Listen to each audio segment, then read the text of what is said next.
YouTube? It's StephenWorldwide. I am at Odaiba Seaside Park in Tokyo, and I got some time to kill. I'm by myself here at the park. I'm trying to meet a group. I'm supposed to join an event, but I can't find the group, so I thought I would just chill out and drink my favorite brew of choice, in Japan at least,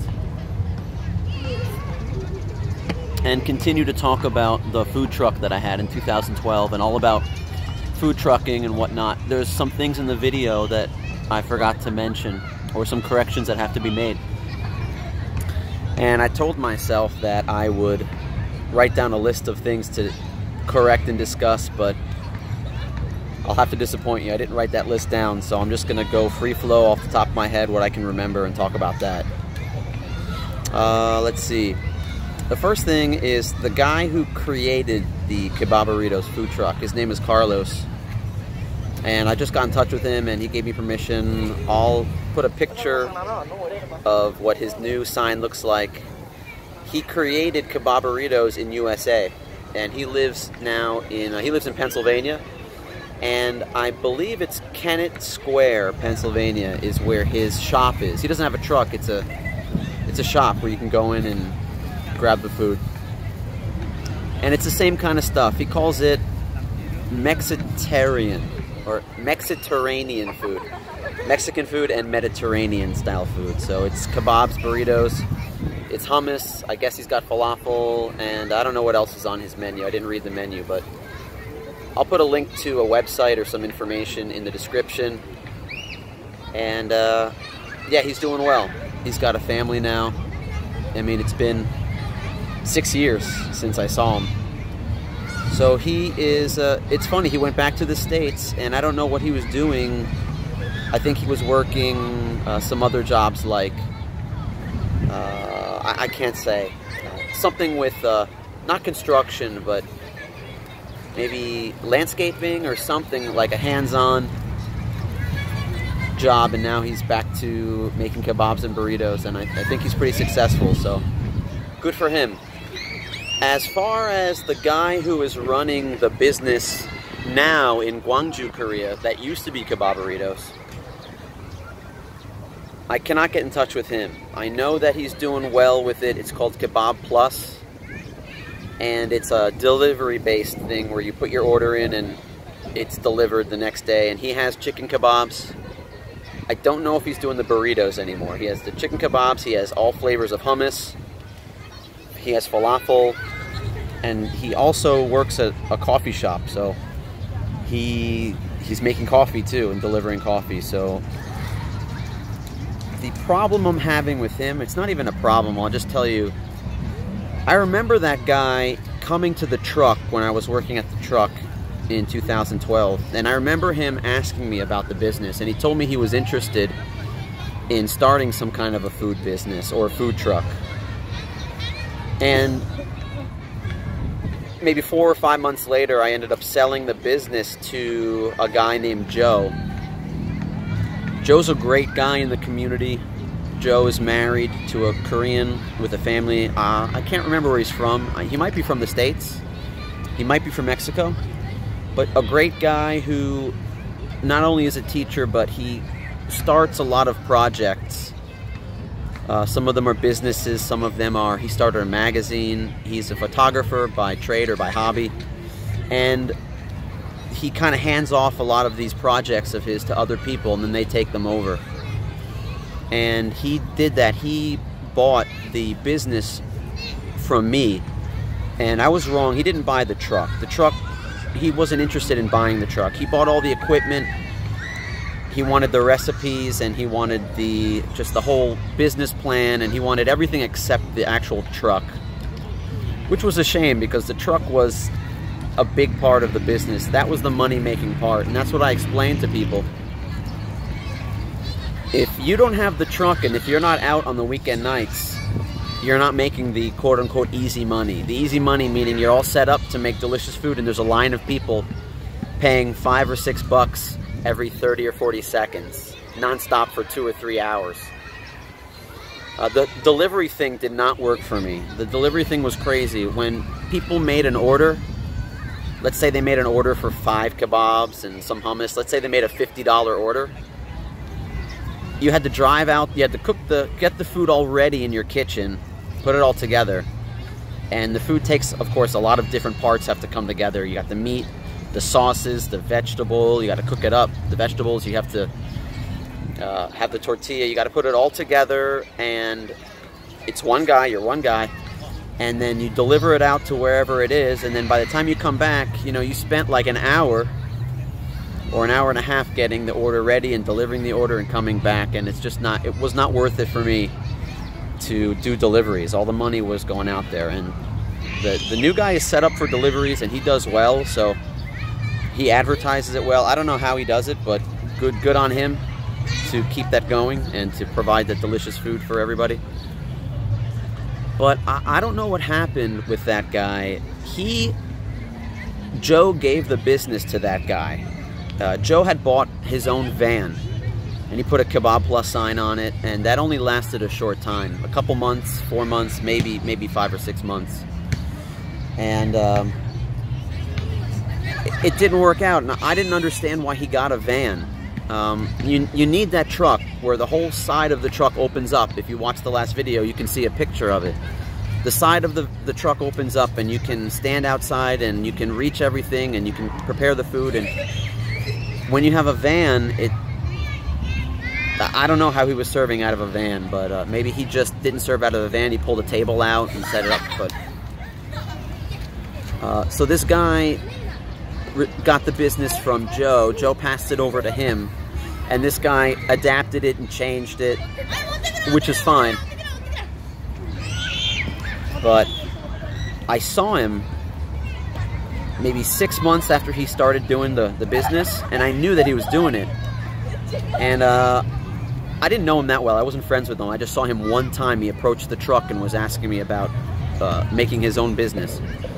And I was at the church that I was a member of, that I was going to, and after church was over, lunch was over, I was getting into somebody's car. Oh wow, there's a huge crew of people that just walked into the park.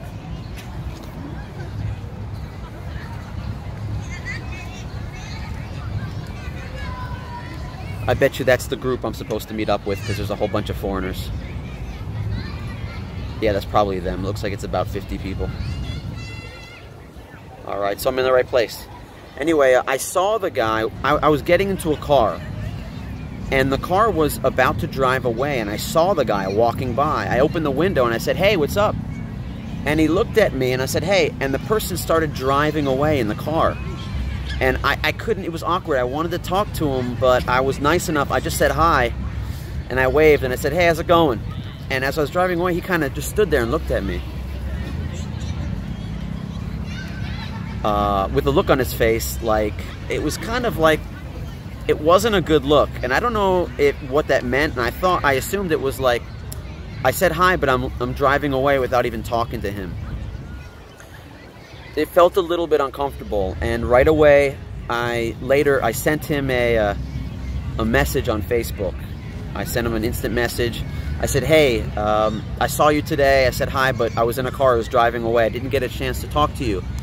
I heard you're doing the kebab business. I think it's great.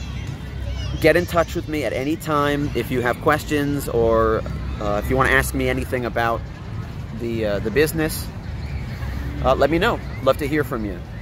And I never heard from him. He never responded to that.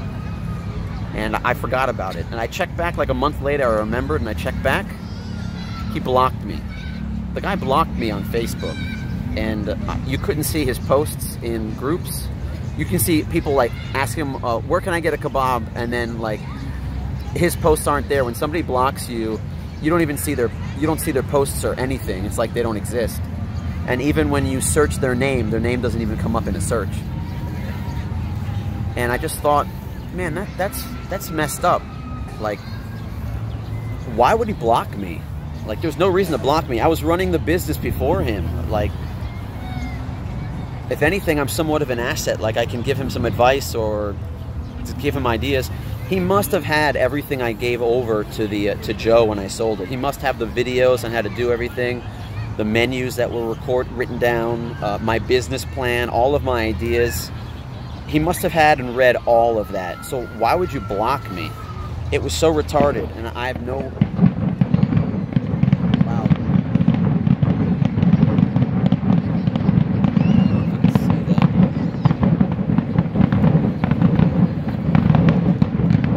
I don't know if you can see that, but it's a bunch of fireworks blowing up in the sky. You can't really see much. It's just loud. I don't know why he blocked me. I mean, there's like nobody blocks me. It's so weird. I have hundreds. I have like over 700 friends on Facebook. Every single one of them, like 99.9% of them, have been somebody I've met in person. And I only know of 2 other people that have blocked me before, and they're complete assholes. So I say that tongue-in-cheek. I mean, I can be an asshole too sometimes, but it takes an asshole to block me. So I don't know what's going on. And I still talk to Joe. Joe's super nice, and I even asked Joe, I said, next time you see that guy that has the kebab business, drop my name for some reason. Just say that you saw me the other day, and mention my name and see what kind of reaction you get from him, and find out, you know, why he's got a stick up his ass. And I never heard back, so I let it go, but he doesn't communicate with me. I just read some articles about the business and it's doing well. So that's what's going on with the new owner of the kebab business. What else did I want to mention to correct from the last video? How much money exactly did I make? We split the money, the 2 other partners, the first 3 or 4 months of the business when we bought it. After that, I ran it for another 7 or 8 months. And I kept all the profit, and like I said, it was somewhere around like $500 a weekend. So yeah, I thought just roughly $15,000, something like that, in cash I made. It was great. There was no overhead. The truck was fine, even though it was a little beat up and old.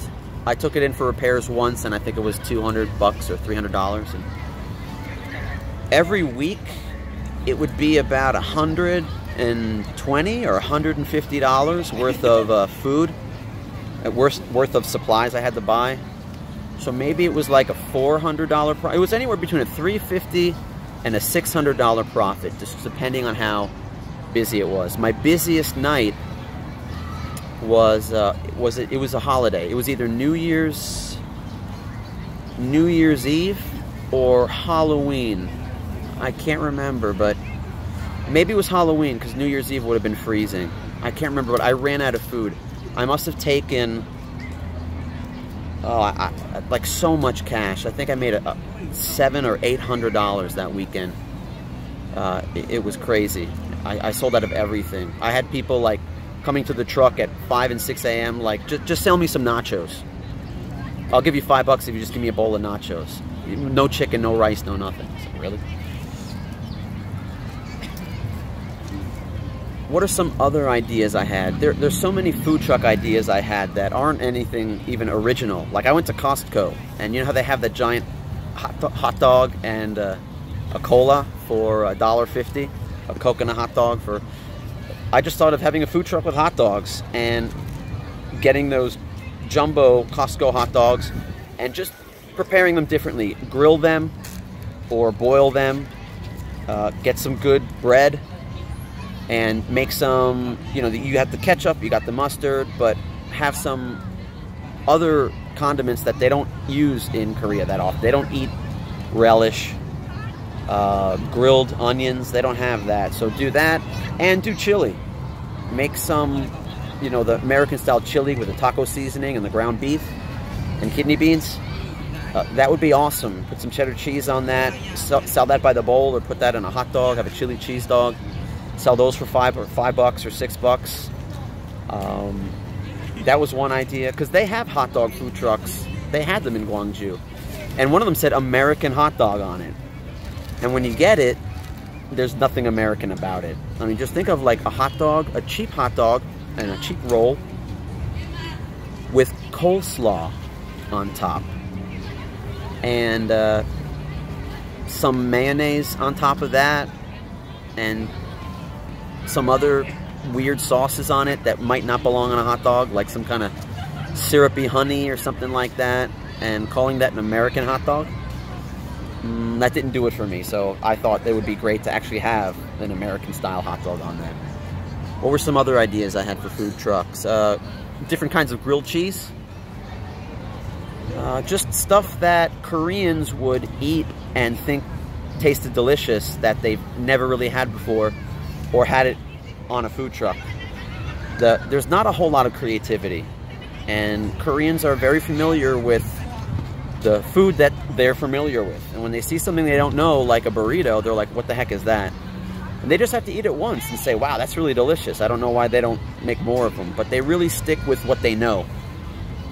And a lot of times when they eat foreign food, they'll say it's delicious, but they'll never go there and eat it alone. They'll only eat it because there's a foreigner there, you're preparing it, something like that.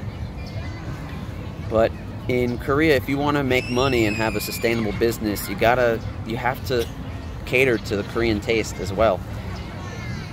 Unless you're in a certain foreigner-friendly area where you can survive with just foreigner money, you gotta make that Korean money as well.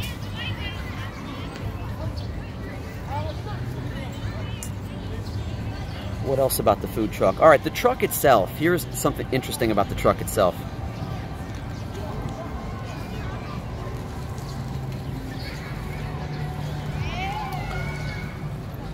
When I got the truck, it was, I didn't know anything about the ownership of the truck. And my partner, one of my partners, the guy that was preparing the food at home, he told everybody that he was going to handle the ownership of the truck. And that he had a relative, I think it was a brother, somebody who lived in Korea that was going to take ownership of the truck. I didn't completely understand what he was talking about, but I trusted him to get that done. And in the 4 months that he was involved in it, it never happened. And when I gave him money, I basically bought him out when he left. He never said to me, hey, listen, you got to take care of the ownership of the truck. Here's what you need to do.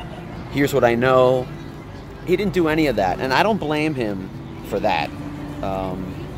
It's partly my fault too. I was just so into working, preparing the food, serving the food, buying everything. I was so concerned with everything else in the business that I kind of put that off. And then a month later, I thought about it and said, I got to get this done. I got to find out who owns it. And by this time, the Carlos, the guy who made the business, was gone from Korea. And he didn't do social media a lot at the time, so I couldn't get in touch with him. You send him a message on email or on Facebook, and you didn't hear from him for sometimes for 2 weeks or a month. So he was out of the picture. And I found out that a foreigner owned the truck. One of his friends, one of his friends owned the truck. He never told me about it, and I never knew anything about it. And it was a woman. This woman would come to the truck late at night after drinking, and she would say, I'm such good friends with Carlos. He's a wonderful guy. You too. Stephen, you're really cool. The food is delicious. It's great that you're continuing this business. Good for you. And she had all these nice things to say. She was really nice. Not once did she ever say, hey, I own this truck. Guess what? I own this truck. She never even mentioned it. And then when I found out that she owned the truck, I needed her help to get it out of her name and into my name. And she had lived in Korea for a long time, 8 years, 10 years. And wouldn't you know it, the week before I found out that I needed her help, she left Korea for good. And she was gone. And I asked Korean friends to come with me to the city hall to find out what I can do to get the truck in my name. They told me the person has to sign all the paperwork over to you. And I said, okay, well, I'll find out where she lives, and I'll send an email and I'll scan everything. And they said, no, she's got to be here in person. If she's not here in person, you cannot transfer the paperwork. So that was it. I can never own that truck. That put a small damper on things, don't you think? And it was ironic, or not ironic, it was a coincidence that her husband, who was also from the same country, a foreigner, he they split up, and he stayed in Gwangju, and I was friends with the guy, and he used to call me up and order food. So I would deliver food to him in a truck that his ex-wife owned. It was bizarre.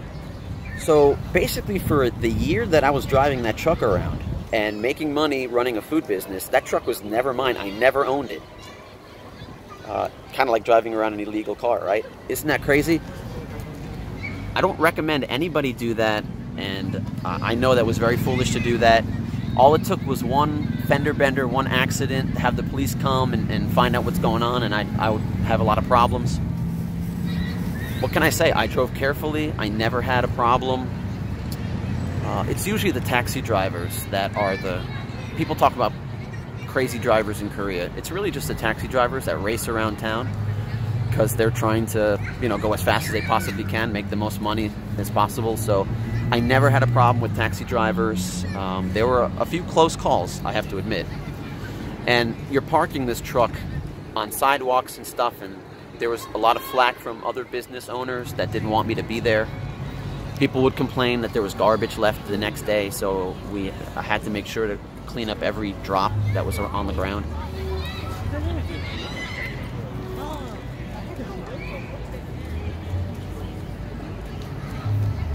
The park is filling up because they're going to have a fireworks show tonight.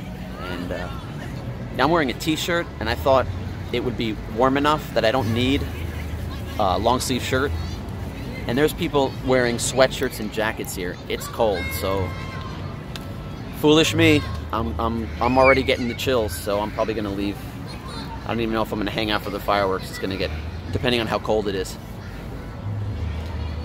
Yeah, so I was driving this truck for a year without owning the truck, without any registration. And here's another thing. I didn't even have a driver's license. I'm driving this truck around without a driver's license and without owning the truck, and it's so crazy. This is like 6 years later I'm talking about it, but only, you know, my friends knew about this. That was only for the first 3 or 4 months. I think 4 or 5 months in, I got my driver's license, and I got it when I handed in my American driver's license, and you give them your driver's license, and they give you a Korean driver's license, and then later when you leave Korea, you get your American driver's license back. You trade it in. So eventually I did get my driver's license, and I was driving somewhat legally, but I was pulled over once, actually. A police officer pulled me over once and just said that I made a wrong turn in Korean, and I was just like, sorry, sorry, so sorry, sorry, so sorry. Because that's how they say sorry in Korean, by the way. And the guy just said, don't worry about it, and walked away. So there were some close calls. Yeah, that was quite the adventure. I worked at a school that was connected to the church I was going to. And I parked, sometimes I would drive the kebab truck to the school, and I would park far away in the parking lot. And I remember, like, I didn't want to tell the school that I had a kebab truck. And I remember I was in the teacher's office. I had my own desk. And one of the teachers, she was hungry for a kebab. And she must have saw the truck and got an idea about having a kebab. I don't know. All of a sudden she was hungry for a kebab, and she went on Google to search for a kebab. And she looked up kebabs in Gwangju, and a blog came up, and I was on the blog. Somebody went to an event and took pictures of me with the kebab truck and made a blog out of it. And there was actually a couple blogs like that. I don't know if I can find them anymore online. But she looked at it and said, "That's Stephen. Wait a minute. That's one of our teachers." And she said, "Stephen, is that you?" And I was like, "Yeah, that's me. I have a part-time job. I make food at night." And they go, the look on their face, the principal of the school walks in at that time, and the teacher says, "Look what Stephen's doing. Look, he's making kebabs. He has a kebab truck." And the principal looks at me, and he goes, "I'm hungry. Give me one. I want one." So, like, the teachers are like, "Oh my God, that's awesome. We want to eat some kebabs."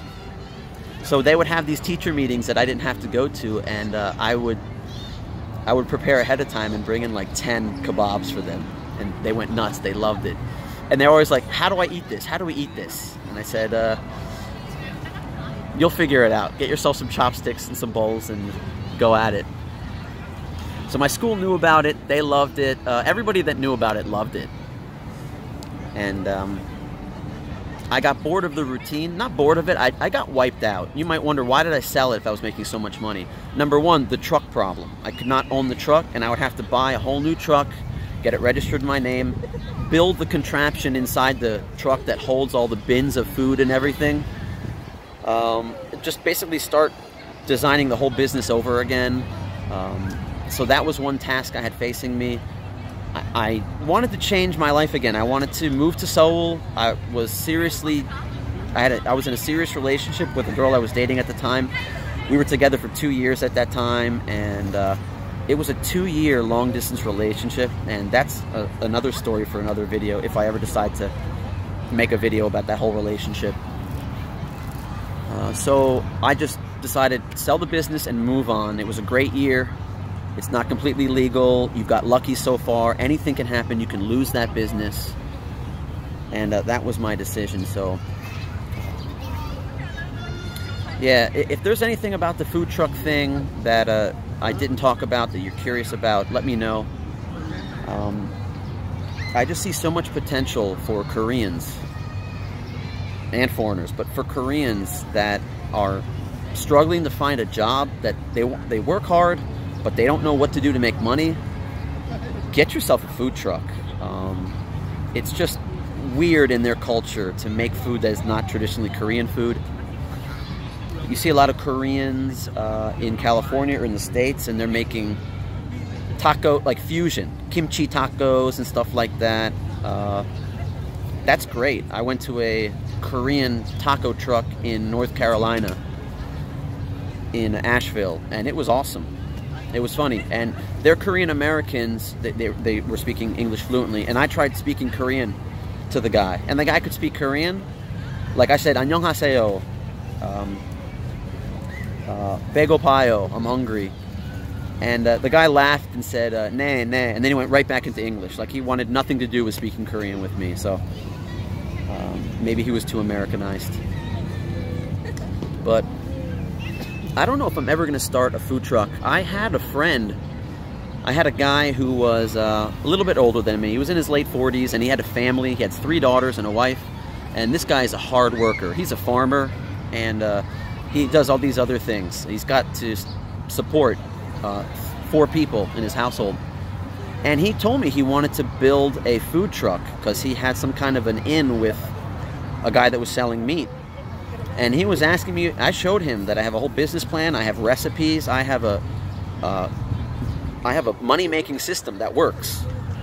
And it wasn't a real presentation, but he came into my apartment, sat down, I showed him everything on my laptop. He came back and brought his wife a couple days later, and I was psyched to kind of get something started. And my idea is to build a truck and give somebody the job, and just keep whatever, a percentage of it, and let somebody run it themselves, and you know, whatever money they make, just give me 20% of it, or whatever I was going to do. I wanted to do more like that. But he backed out, and the reason he backed out was in Korea, it's the opposite as in USA. When you have one car in USA, your insurance is expensive, right? It's one price. When you get another car under the same insurance, the new insurance price, it goes down. So every car you get, the price is a little bit cheaper. And they're encouraging you to get more insurance, right? In Korea, it's the opposite. They don't want you to have a lot of cars. So the more cars you put on your insurance, the more expensive it gets. And he just told me he already has 2 cars. So adding a 3rd or 4th truck, it was too expensive. That was the excuse he gave me. Who knows if it's true. All right, it's getting chilly. There's a lot of people here. I have to, I'm gonna walk over to some of these groups and try to get myself a seat on their picnic mat, on their picnic blanket, see if I can join the party.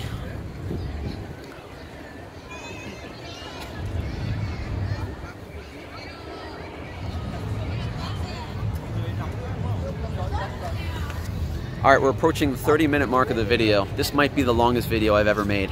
and everybody's looking at me wondering who the hell this guy is looking at his phone, talking to his phone. Well, you know who it is. It's StephenWorldwide, and I'm going to keep making these videos because it's easy, it's fun, and apparently somebody's watching it. You're watching it. So until the next video, everybody have a great holiday weekend in the States, and I'll see you in the next video. Later.